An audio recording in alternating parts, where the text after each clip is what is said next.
Welcome to my Accounting 1110 review for the final exam on the discussion for Chapter 5.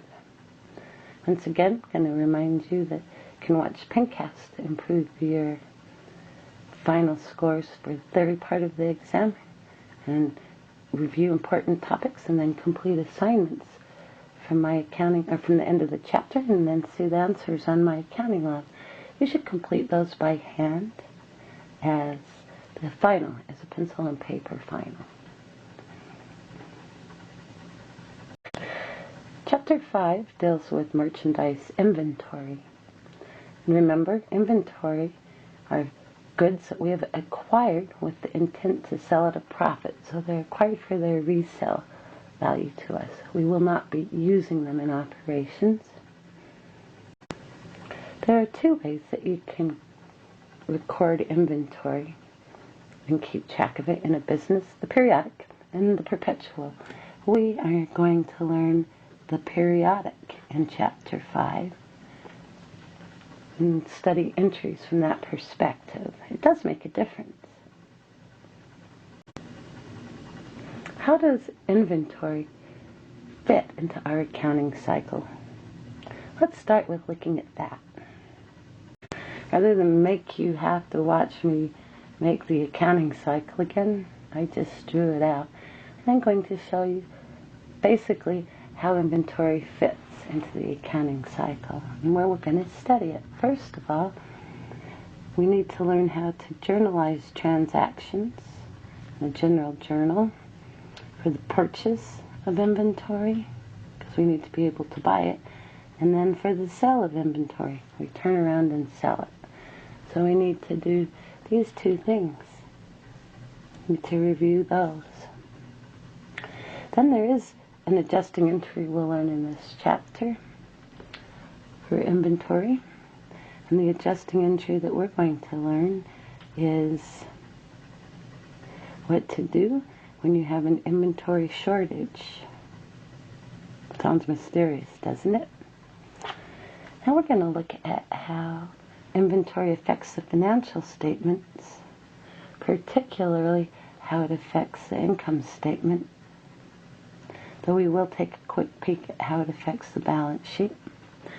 And then we also want to look at what ratios you can make from the financial statements if you're an outsider to determine if you think business is efficiently managing their inventory. And then we're going to look at the closing entries. The inventory changes.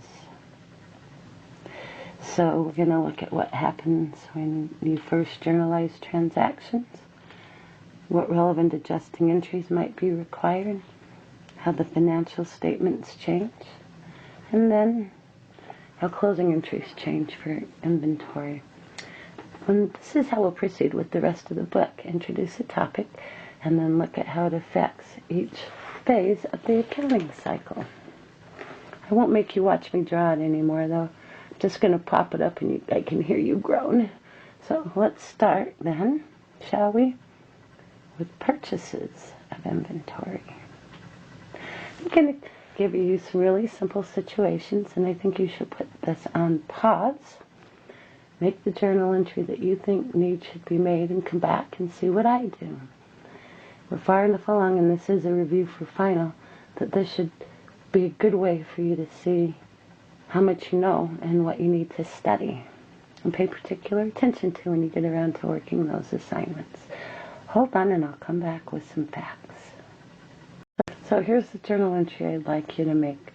Record the purchase of $1,000 worth of inventory with the terms of 210 net 30 FOB shipping. And a quick review, that means if you have terms, it was on credit, and that you get a 2% discount if paid within 10 days. The net's due within 30 if you decide not to take the discount. And the terms FOB, free on board shipping, means that title transfers to us at the point this is shipped to us, and we should be expecting a freight bill. So go ahead and make a journal entry to show me how you think this would be recorded. you would debit merchandise inventory and credit accounts payable. How'd you do? Bet you did great.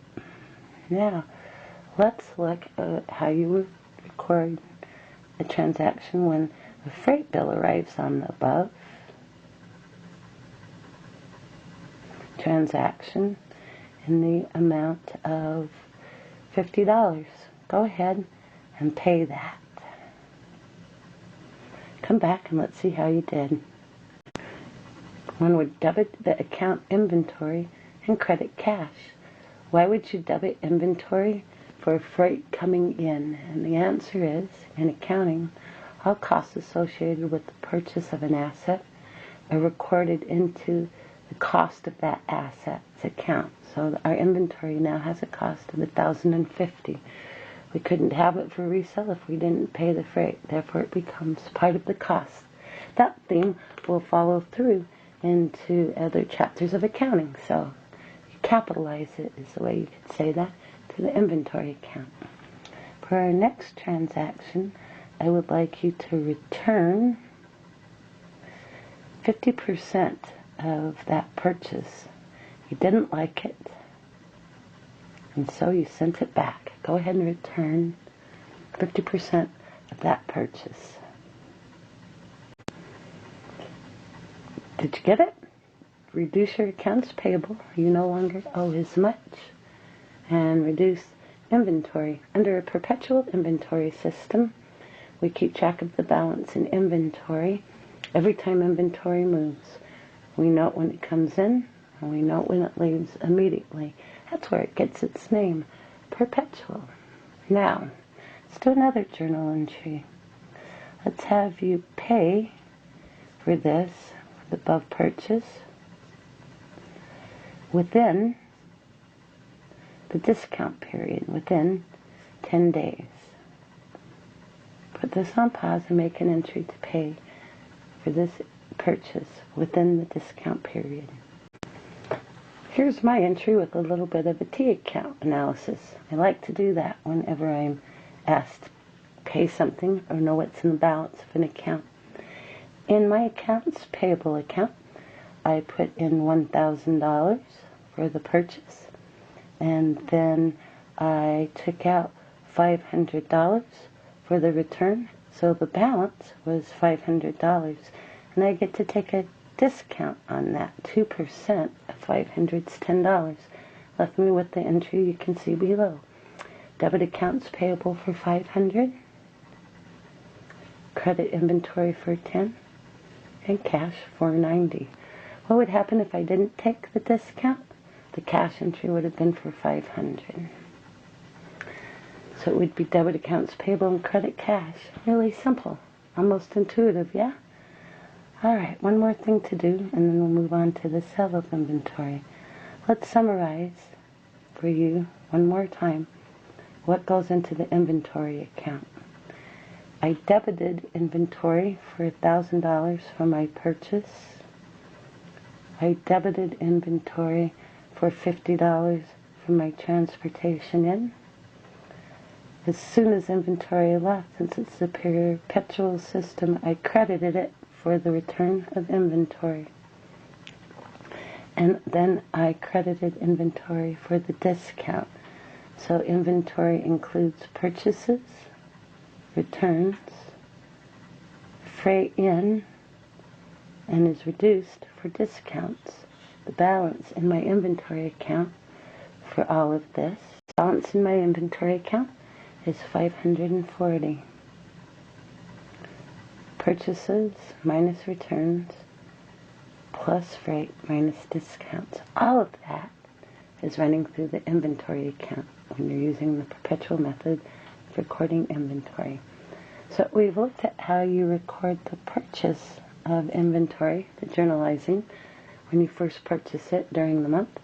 Let's look at the entries to sell inventory next. I'm going to continue with our little method of illustration where I write down a really short problem. You put it on pause and make an entry, see how you do, and then come back and we'll compare how each other did. How's that sound? Hold on, and I'll write us up a problem. Record the sale of $800 to a client of inventory that cost us $500. So we sold $500 worth of inventory to someone, but we charged them $800 because, of course, you charge them more than you pay.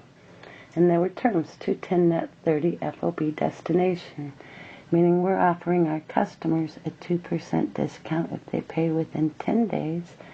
And the terms also are free on board destination, which means we own the inventory until it arrives at their place of employment. Put me on pause and record the journal entry to record this. How did you do? We recorded the sale into accounts receivable, credited sales for retail, and I know it's credit sale, there were terms, and I debited an account, an expense account called cost of goods sold, and I abbreviated it COGS, cost of goods sold, and it's the cost of our inventory.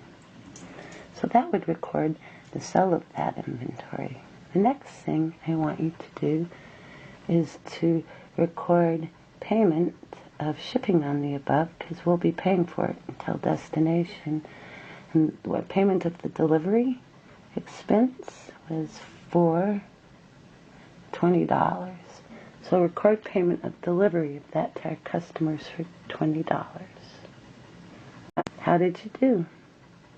Debit delivery expense, it's a sales expense, and credit cash. When we are paying for delivery of items to our customers, it's an expense.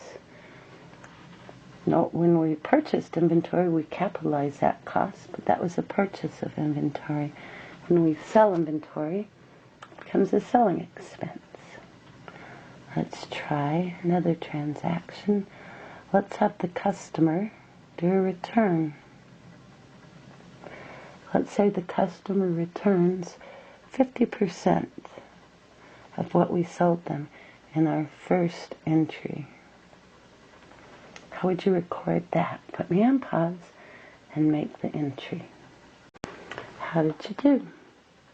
Notice I debited sales returns and allowances, not sales, because I want to keep track of what sales returns and allowances are, and if I bury them in sales, I'll lose that number.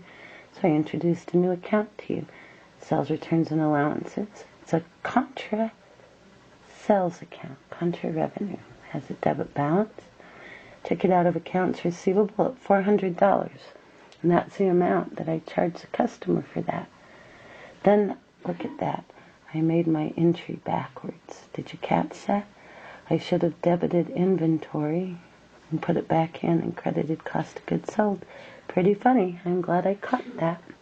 And we move inventory at half of the amount we recorded in our cost of goods sold entry above because they returned half. So the sales portion of that happens at retail, and the cost and the inventory portion of that happens at cost. It just undid half of the entry above, except it went to sales returns and allowances. Now, let's have the customer make an entry where the customer pays within the discount period. So they pay within the discount period. Put me on hold, make this entry. Just write small so I can save some room at the bottom for a little income statement work. Notice I debited cash for $392, the amount in accounts receivable, less a discount, because I get to take the discount. I debited sales discount, another contra revenue account. We now have two, sales returns and allowances and sales discounts. Then I credited accounts receivable for the full amount, because we have to zero that. The customer wants credit for the whole amount that they paid within the discount period. If they hadn't paid within the discount period, it would have just been cash and accounts receivable for $400. So, now we've looked at the entries to record the sale of inventory. Let's examine the new accounts that were involved on the income statement. One new account we have, that we haven't had before. We've had revenue, but now we call it sales. And in sales, we have $800 from our first transaction. We also have sales returns and allowances.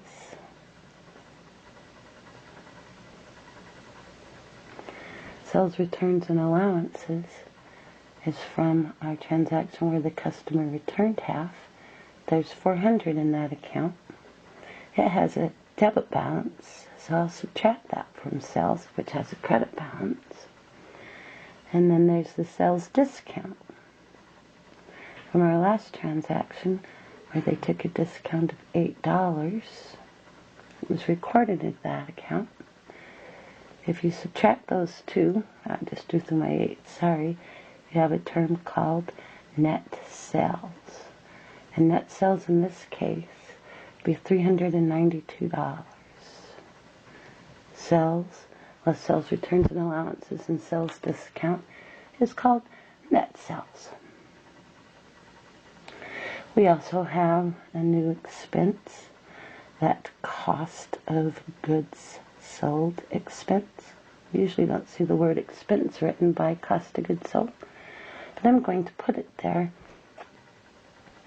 because I want you to realize it's just an expense. And we had cost of goods sold starting at $500, but then it went down for $250, so our cost of goods sold is $250.